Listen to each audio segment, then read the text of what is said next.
Funny guys are dangerous. They'll make you laugh and laugh and laugh, and then boom, you're naked. On a scale from cuddles to rough sex, I need everything on the fucking scale. I'm going to show you guys two women. The first woman is a bitter, dysfunctional individual. She's frustrated and mad. She's upset because she can't compete. She can't get the guys that she wants. You can tell she's in her 30s, and what she's trying to do is use shaming language. She's trying to use shaming tactics and say, well, if you're in your 30s, like a guy like myself, I'm 33, if you want a woman who's 7, 8, 10 years younger than you, if you desire those type of women, then something is wrong with you. You're weird. You're all these different things, right? There's some off in the head with you, but she doesn't understand biology. And the reason why she's using shaming language, she's trying to tell you what to do in pipe police, is because she knows that the guys that she wants, she can't get. She's not feminine enough. She's too masculine. She has a bad attitude. She has a negative disposition. And anytime most modern women, what they try to do is tell men who to choose and pick. Anytime you do that, you can tell that they're undesirable, right? There's a lot of women that say, well, if you don't like big plus size women, then something is wrong with you. Then you're weird. And here's the thing, these women don't want men, successful quality men, high value men, to have a preference. So because she's not fit, feminine, and friendly, what happens is she's gonna say, well, you can't do this. So I made a post on Instagram earlier and I said, I think it's weird if a man in his 30s date women that are in their early 20s. I'm talking about 20, 21, 22, 23. I feel like it's weird. The response I got is quite alarming.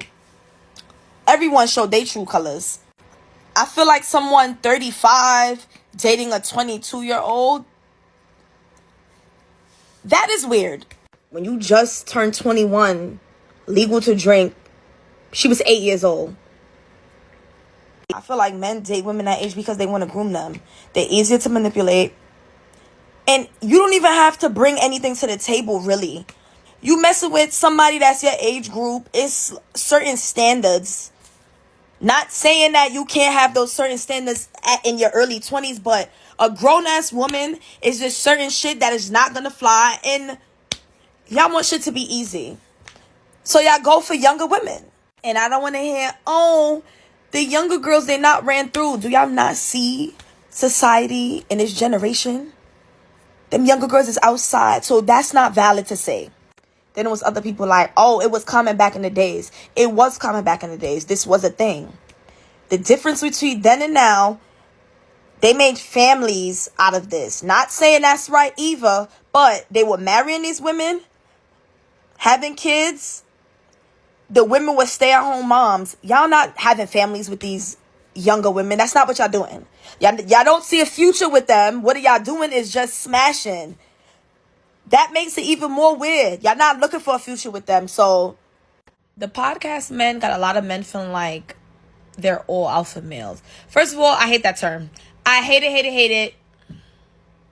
But y'all don't really know what alpha male mean. Like, can we talk about it for real? Because a lot of y'all feel like controlling a female is like making you an alpha male. Like, this is what you do. This is what I want my woman to do. This, like, you need to go get a puppy, sir, and control the dog and tell the dog what to do.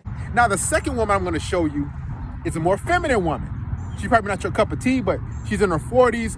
She's a single mom, and she is talking about the type of guys that she desires. And she says the lowest age she'll go to is 21, and she prefers a guy that's 24, 25, right? Now, the difference between these two women is one is shaming men because she can't get the certain guys that she wants. She can't control those certain guys. And the next woman is using her femininity. She's using her more submissive, kinky aura to say, hey, I can get this guy. I want this type of guy. Now, women who don't have issues getting the type of man that they want, notice how they never complain. They're never frustrated, they're never upset and saying, well, if you don't date me, if you don't choose me, then something is wrong with you. No, guys, women who do this, what they're trying to do is handcuff you. because they want you to deal with their mess. They want you to deal with their drama, their bad attitudes, their dysfunction, their issues. They want you to accept that. And they don't want you to go for a woman who's going to be feminine, who's going to be nice to you, who's going to be cordial, who's going to be cooperative.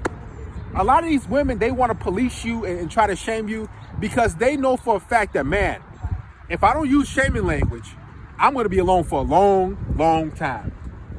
See, women who are good looking, who are nice, who are kind, what's going to happen is they're going to have a lot of options to choose from because they know that's what men want. Women who are masculine, who are men who have bad attitudes, they're almost always going to be side chicks. They're going to be pumped and dumped. They're going to get ran through. They're not going to be able to keep a man, right? Because they don't know ultimately what men want. And you can tell by this first woman I'm going to show you that she is just an individual. Sound like she's from New York or up north. Feel bad for you guys, those type of chicks. She's an individual who can't get what she wants. And what she doesn't understand is the sexual market value. You can't control that as a woman. You can try to manipulate it, try to say this and that, but when the rubber meets the road, right, when reality sets in, she's gonna be alone. She's not gonna be able to keep a man. She's not gonna be able to get the guy that she wants. If a woman wants a certain type of guy, she's gonna have to appeal to that type of guy. You can't manipulate and shame men and say, you're weird, you're goofy, you're a loser, you're this and that. I think it's off. Listen, men are going to choose who they want to choose. And biologically, traditionally, throughout history, men chose women who had good childbearing years, right? Who weren't in their late 30s or 40s or 50s. See, what's happening is the media wants women to think that, oh, you have all these years. You can mess around with this guy. You can sleep with this guy. You can do this. And then when you get in your late 30s or 40s or 50s, you can still have the bad, same attitude.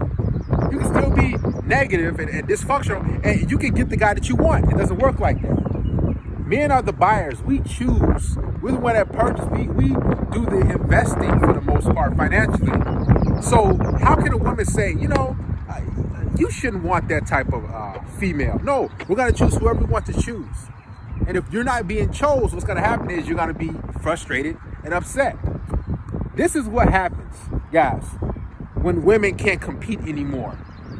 When they don't possess the necessary skill set and the feminine aura to attract the high value guy that they really want. Take a listen. So the youngest guys I go for, I'm trying to think of currently. I try not to date anyone or mess with anyone that's under the age of 21, but preferably, I think like at least 24, 25. But I never say never. You click with someone, right? Regardless of what you might think of NFTs, here's one that might be worth checking out. Red Pill Lines is the first Red Pill NFT, and holders are already flipping them for profit. I own 5 myself, and holders of this NFT who are my fans will be invited to a live Q&A with me in the Red Pill Lines Discord. Website and Discord link are in the description. Check it out. It might be something you can use to get started with crypto and get your money up.